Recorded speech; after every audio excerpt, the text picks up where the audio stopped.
They said it was a drill, then they ended up saying it wasn't a drill no more and that it was for real.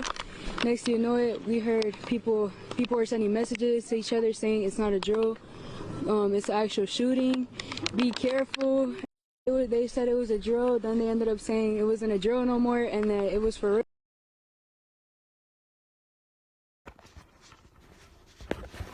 Oops.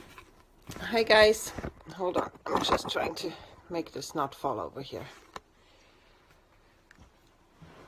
Okay, I want to come on for a short moment to talk about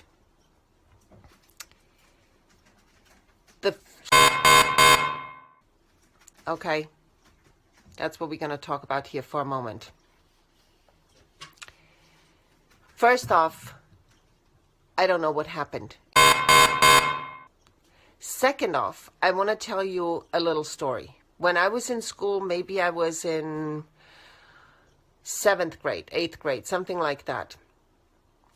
There was an accident on the road up to my school, and a truck had hit a pedestrian and dragged it along a little bit. So there was stuff flying around everywhere and blood.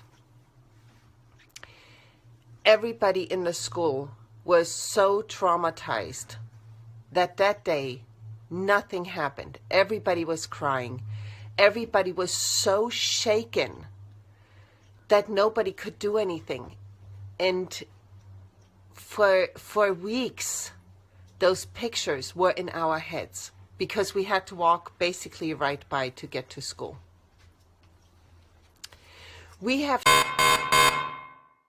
Were moments after they get out of the building, they give an interview when they just supposedly saw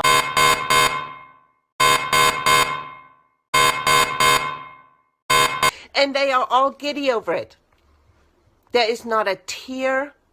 There is not a shock. I couldn't have spoken at the time, and it was an accident when that happened by my school, where somebody got killed by a truck, by a car accident. None of us would have been able to give an interview.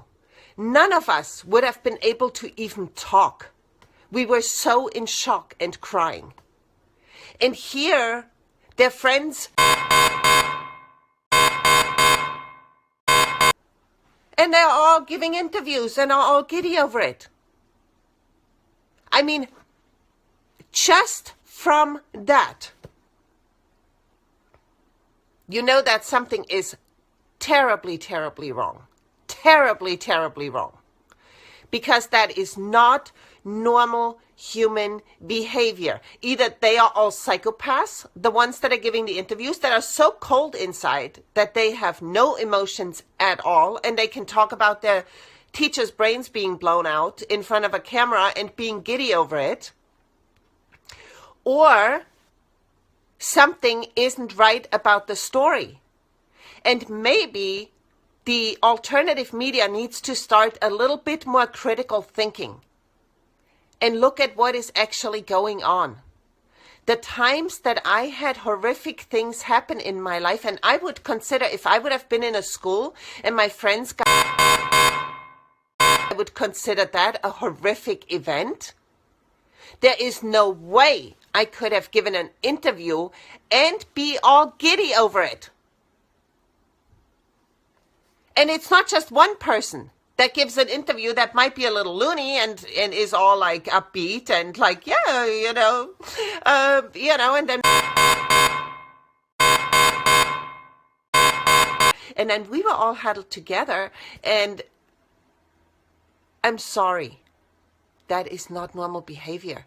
And if it would be one student, I would say, okay, that's a loony bin. That's clearly a psychopath and is cold inside. All of them. Nobody's crying.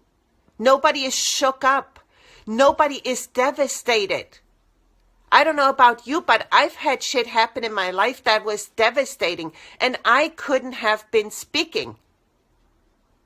And if I would have been crying. They are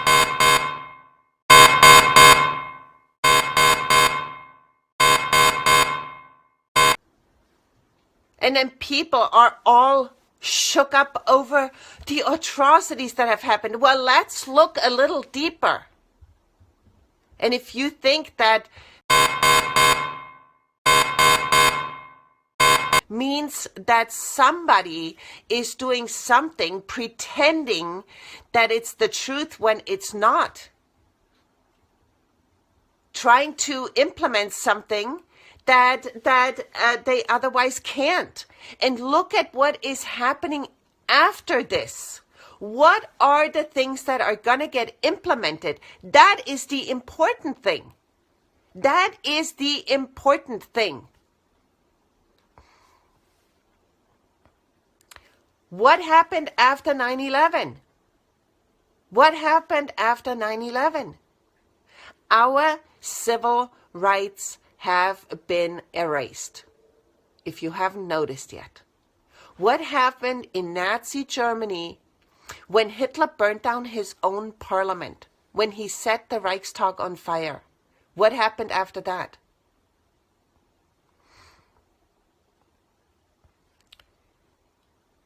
Anyway, that's all I got. Bye.